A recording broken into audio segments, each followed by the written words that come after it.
How to make an image transparent in Canva. Hello guys, this is Atticus and welcome back to another tutorial video.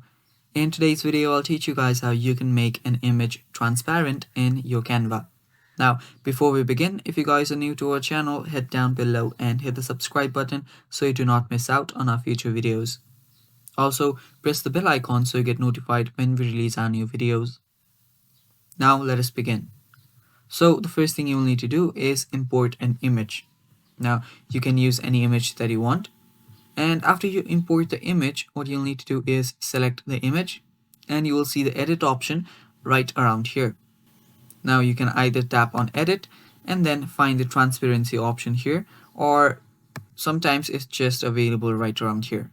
So now simply tap on transparency and simply reduce this to make your image transparent. Now whatever is in the background will also start getting a look, or it will also start showing when you make an image transparent. For example, if I just put this panda right around here and let's make this panda transparent now.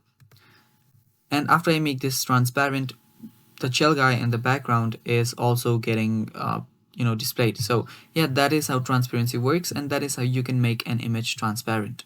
Thanks for watching guys. That is all for the video. Stay tuned for more, and bye bye.